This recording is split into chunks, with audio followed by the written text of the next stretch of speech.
Hello साथियों, एक बार फिर से आप सभी का आपके अपने चैनल एस आर जाजोरिया पर स्वागत है। आज हम डिस्कस करेंगे क्लॉज पर।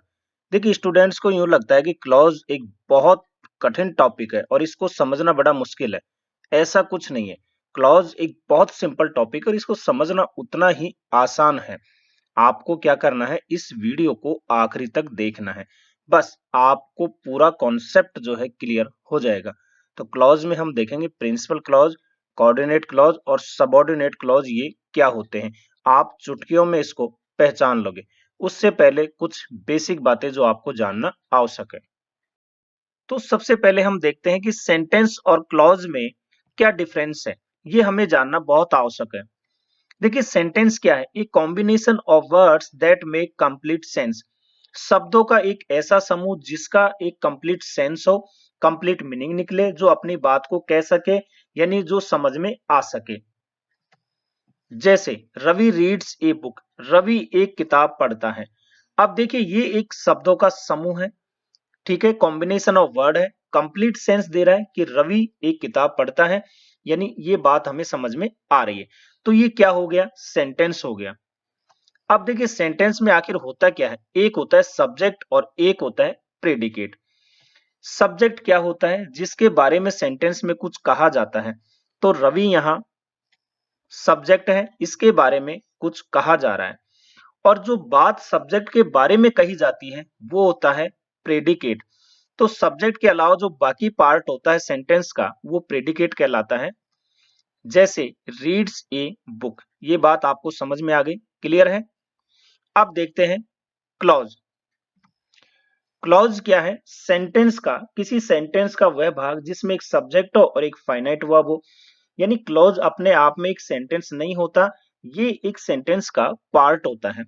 तो जिसमें एक सब्जेक्ट हो और एक फाइनाइट वर्ब हो। फाइनाइट वर्ब क्या होती है? जैसे रवि यहाँ सब्जेक्ट है और रीड्स यहाँ वर्ब है, जिसे हम फाइनाइट वर्ब कहते हैं। सब्जेक्ट के साथ जो वर्ब आती है उसे हम फाइनाइट वर्ब कहते हैं। इसके ऊपर मैंने अलग से एक वीडियो बना रखा है, यदि आपने नहीं देखा है तो देख लीजिए, आपको यहाँ इसका लिंक मिल जाएगा। तो क्लॉज आपको समझ में आ गया, ये सेंटेंस का एक पार्ट होता है। देखिए कैसे। जैसे he was absent because he was ill, यहाँ पे बिकॉज से दो पार्ट जुड़े हुए हैं। कहने का मतलब एक कंप्लीट सेंस है जिसके दो पार्ट है। एक है ही वॉज एबसेंट, दूसरा है ही वॉज इल। ही यहाँ सब्जेक्ट है, वाज इस सब्जेक्ट की वर्ब है, तो ये फाइनाइट वर्ब हो गई। इसका मतलब ये एक क्लॉज हुआ, क्योंकि जिसमें एक सब्जेक्ट और एक फाइनाइट वर्ब हो। क्लियर है। वैसे ही यहाँ है ही वाज इल, एक सब्जेक्ट है एक फाइनाइट वर्ब है, तो एक क्लॉज ये हो गया, एक क्लॉज ये हो गया, दोनों बिकॉज से जुड़े हुए हैं। तो अब अपने आप में ये की कंप्लीट सेंटेंस हो गया। क्लियर है ना। तो मैं आपको ये समझाना चाह रहा था कि क्लॉज किसे कहते हैं। तो चलिए, सबसे पहले हम लेते हैं प्रिंसिपल क्लॉज। देखिए, प्रिंसिपल क्लॉज क्या है? इसे हम मेन क्लॉज या इंडिपेंडेंट क्लॉज भी कहते हैं, जिनका अपना पूर्ण अर्थ यानी जो कंप्लीट सेंस देती है, और ये किसी अन्य क्लॉज पर डिपेंड नहीं होती, इसलिए इन्हें इंडिपेंडेंट क्लॉज कहते हैं। यानी ये एक अपना कंप्लीट सेंस देती है। जैसे देखिए, Ravi plays cricket but Rahul plays football. यहाँ पे देखिए, हम इस वाले पार्ट पर डिस्कस करेंगे। यहाँ पे रवि प्लेज फुटबॉल, रवि क्या है? एक सब्जेक्ट है, और प्लेज क्या है? ये इस सब्जेक्ट की वर्ब है, जो कि एक फाइनाइट वर्ब है। तो Ravi plays cricket, Ravi cricket खेलता है, अपने आप में कंप्लीट है, कंप्लीट सेंस दे रहा है, किसी दूसरे क्लॉज पर ये डिपेंड भी नहीं है। तो इसे हम प्रिंसिपल क्लॉज कहेंगे। देखिए, एक बात और मैं आपको बता दूं कि प्रिंसिपल जो क्लॉज होती है उसे हम सेंटेंस भी कह सकते हैं, क्योंकि उसमें एक सब्जेक्ट और एक फाइनाइट वर्ब है, या हम कहें कि एक सब्जेक्ट या प्रीडिकेट है जो अपना एक कंप्लीट सेंस देता है। तो प्रिंसिपल क्लॉज अपने आप में एक सेंटेंस भी होती है। क्लियर है। तो ये हमारा पार्ट हो गया प्रिंसिपल क्लॉज या इंडिपेंडेंट क्लॉज। एक चीज और, प्रिंसिपल क्लॉज के पहले किसी प्रकार की कोई कंजक्शन नहीं लगी होगी, ये ध्यान रखिएगा। देखिए, यहाँ पे ये जो पार्ट दिया है ना, इससे पहले ये कंजक्शन लगा हुआ है, इसलिए मैंने कहा कि इसको मैं आपको आगे बताऊंगा। पहले आप इतना समझ लीजिए कि इसके पहले यहाँ किसी प्रकार का कोई कंजक्शन नहीं होती है। Next, coordinate clause. Coordinate clause भी इंडिपेंडेंट क्लॉज होता है। ये भी किसी मतलब दूसरे क्लॉज पर निर्भर नहीं होता। और ये खास बात, ये कोऑर्डिनेट कंजक्शन से शुरू होता है। देखिए यही प्रिंसिपल क्लॉज और कोऑर्डिनेट क्लॉज में डिफरेंस है। प्रिंसिपल क्लॉज भी क्या है, इंडिपेंडेंट है, यानी स्वतंत्र है, किसी दूसरे क्लॉज पर निर्भर नहीं होता।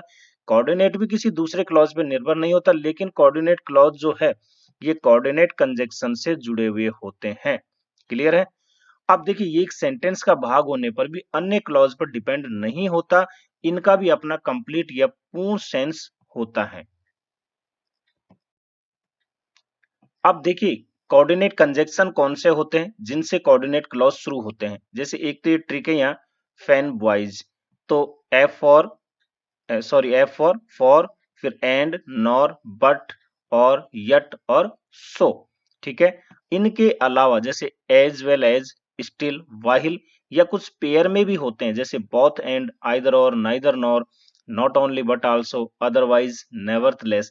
आप इन्हें ध्यान रखें, यदि कोई सेंटेंस का पार्ट यदि इन कंजक्शन से शुरू होता है तो समझ लीजिए कि वह कोऑर्डिनेट क्लॉज होगा।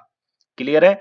वह कोऑर्डिनेट क्लॉज होगा, और कोऑर्डिनेट क्लॉज होगा परंतु वह क्लॉज भी क्या होगा, किसी दूसरे क्लॉज पर डिपेंड नहीं होगा, अपने आप में कंप्लीट सेंस देगा। Clear?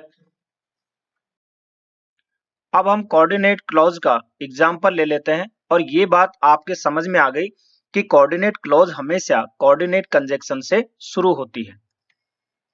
Ravi plays cricket but Rahul plays football.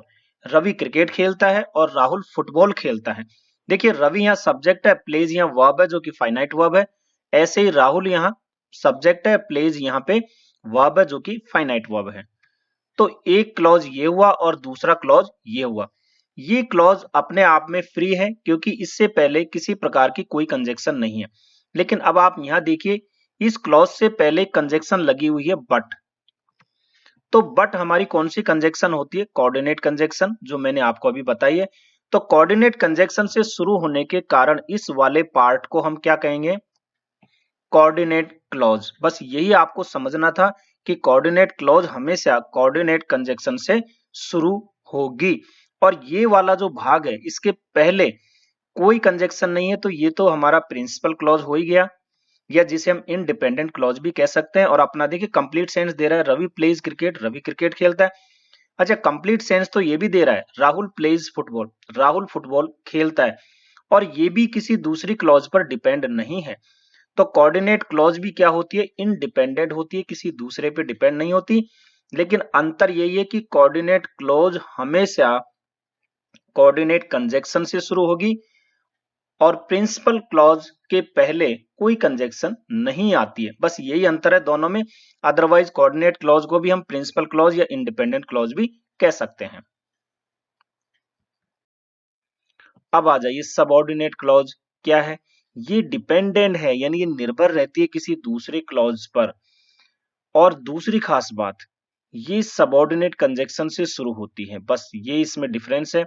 अब क्या है, जो अपने पूर्ण अर्थ के लिए प्रिंसिपल क्लॉज पर डिपेंड होती है, यानी इनका अपना जो है पूरा सेंस नहीं निकलता। इनका यदि कंप्लीट सेंस हमें देखना है तो ये दूसरे क्लॉज पर डिपेंड होगी, यानी अपनी बात ये पूरी नहीं कह पाएगी जब तक इनके साथ प्रिंसिपल क्लॉज नहीं जुड़ी हुई होगी। क्लियर है? तो ये डिपेंडेंट होती है, यानी निर्भर होती है, और सबऑर्डिनेट कंजक्शन से शुरू होती है। अब सबऑर्डिनेट कंजक्शन क्या है ये देख लीजिए एक बार। यहाँ पे ये पूरी लिस्ट मैंने आपको दे दी है।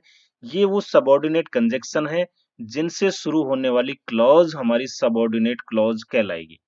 क्लियर? इसको मैंने कंजक्शन वाले चैप्टर में भी डिटेल में बताया है, आप वहां भी जाके देख सकते हैं। इसका एक स्क्रीनशॉट ले लो ताकि आपको दिक्कत ना आए। अब आ जाइए आप यहाँ पे, ये हमने एक एग्जांपल लिया, if you work hard you will be successful. यदि आप कठिन मेहनत करोगे तो आप पास होंगे। अब यहाँ पे एक चीज देखिए आप, if you work hard, if से सेंटेंस शुरू हो रहा है, इसका मतलब इफ जो है अभी मैंने बताया कौन सी है, सबऑर्डिनेट कंजक्शन है। और सबऑर्डिनेट कंजक्शन से शुरू होने वाला जो पार्ट है वो क्या होगा, सबऑर्डिनेट क्लॉज। तो ये हो गया हमारा सबऑर्डिनेट क्लॉज। ठीक है, और ये जो दूसरा पार्ट है ये किसी कंजक्शन से नहीं जुड़ा है, तो ये तो प्रिंसिपल क्लॉज या इंडिपेंडेंट क्लॉज कहलाएगा। क्लियर? अब आप इसको समझिए, क्या ये है इफ यू वर्क हार्ड, यदि तुम कठिन परिश्रम करते हो या करोगे, तो ये क्या कोई कंप्लीट सेंस निकला क्या? तो क्या हुआ भाई, कठिन परिश्रम करोगे या करते हो तो क्या होगा? तो अब आपको यहाँ पे इसका सहारा लेना पड़ेगा, किसका? प्रिंसिपल क्लॉज या independent clause. You will be successful, तो तुम सफल होंगे। तो इसका मतलब हुआ कि यदि तुम कठिन परिश्रम करोगे तो सफल होंगे। इसीलिए ये सबऑर्डिनेट क्लॉज जो है ना, ये प्रिंसिपल क्लॉज पर डिपेंड होती है, निर्भर होती है, इसलिए लिखा नहीं है डिपेंडेंट क्लॉज। तो इनको अपना पूरा सेंस देने के लिए इस क्लॉज पर डिपेंड होना ही पड़ता है। बात समझ में आ गई? और सबऑर्डिनेट क्लॉज क्या? जो सबऑर्डिनेट कंजक्शन से शुरू होगी। क्लियर है ना? I will do as you tell me. I will do as you tell me, मैं वैसा ही करूंगा जैसा आप मुझसे कहोगे, मुझे बताओगे। तो यहाँ पे देखिए, एज जो है एक हमारा सबऑर्डिनेट कंजक्शन है, ये सबऑर्डिनेट कंजक्शन है, तो इससे शुरू होने वाली ये जो क्लॉज है, ये हमारी क्या हो जाएगी? Subordinate clause. ये हो गई। अब देखिए, एज यू टेल मी, जैसा तुम मुझे बताओगे, क्या ये कंप्लीट है क्या? नहीं है, तो इसको डिपेंड होना पड़ेगा इसके ऊपर। और ये कौन सी क्लॉज है? Principal clause. तो एज यू टेल मी, जैसा तुम मुझे कहो या तुम मुझे बताओ, आई विल डू, मैं वैसा ही करूंगा। अब ये कंप्लीट सेंस हुआ। तो ध्यान रखिएगा, सबऑर्डिनेट क्लॉज हमेशा प्रिंसिपल क्लॉज पर डिपेंड रहती है। चलिए, अब आप यहाँ पे देख लीजिए, एक ही सेंटेंस में तीनों क्लॉज भी होती है। इसको भी मैं यहाँ बता देता हूँ एग्जाम्पल से। जैसे he went to market and bought a costly ring that was stolen a few days later. इसका मतलब है ही वेंट टू मार्केट, वह बाजार गया, and bought a costly ring, और एक महंगी अंगूठी खरीदी, that was stolen a few days later, जो कुछ दिनों बाद चोरी हो गई। अब आप यहाँ पे समझिए, एक तो एंड है कंजक्शन, एक है दैट है, दो कंजक्शन यहाँ पे लगे हुए हैं, इनको समझिए। अब दैट जो है हमारा कैसा है? सबऑर्डिनेट कंजक्शन है, आपने लिस्ट में देख लिया होगा। तो इससे शुरू होने वाला क्लॉज कौन सा हुआ? ये हो गया सबऑर्डिनेट क्लॉज, जिसे हम डिपेंडेंट क्लॉज भी कहते हैं। ठीक है ना? कैसे कहेंगे? डिपेंडेंट क्लॉज कहेंगे। दूसरा यहाँ पे है एंड, जो कि क्या है? कोऑर्डिनेट कंजक्शन है। तो इससे शुरू होने वाला ये हमारा क्लॉज क्या हो गया? कोऑर्डिनेट क्लॉज, जिसको हम प्रिंसिपल क्लॉज भी कहते हैं। क्यों? क्योंकि ये एक अपने आप में ये भी कंप्लीट सेंस देता है और दूसरी क्लॉज पे डिपेंड नहीं होता है। तीसरा हम देखें, देखिए ये तो किसी कंजक्शन, इससे पहले तो कोई कंजक्शन है ही नहीं, और ये कंप्लीट सेंस भी देगा, ही वेंट टू मार्केट, वह बाजार गया। तो ये प्रिंसिपल या इंडिपेंडेंट क्लॉज है। तो इस तरह से अब आपको ये कंप्लीट हो गया होगा कि प्रिंसिपल क्लॉज, कोऑर्डिनेट क्लॉज और सबऑर्डिनेट क्लॉज क्या होती है। प्रिंसिपल क्लॉज की शुरुआत में किसी प्रकार का कोई कंजक्शन नहीं लगा होता। कोऑर्डिनेट क्लॉज में कोऑर्डिनेट कंजक्शन से शुरू होती है, और सबऑर्डिनेट क्लॉज सबऑर्डिनेट कंजक्शन से शुरू होती है। बस यही डिफरेंस है, एक सेकंड में पहचान जाओगे। इसके बाद हम देखेंगे कि सबऑर्डिनेट क्लॉज भी हमारी तीन प्रकार की होती है। एक होती है नाउन क्लॉज, एक एडजेक्टिव क्लॉज जिसे रिलेटिव क्लॉज भी कहते हैं, या डिफाइन और नॉन डिफाइन सब पे डिस्कस करेंगे, और एक है एडवर्ब क्लॉज। वीडियो पसंद आया होगा तो इसे लाइक और शेयर जरूर कर दें। यदि आप चैनल पे नए हैं तो इसे सब्सक्राइब कर लें। हंसते रहिए, मुस्कुराते रहिए, देखते रहिए आपका अपना चैनल एस आर जाजोरिया। धन्यवाद।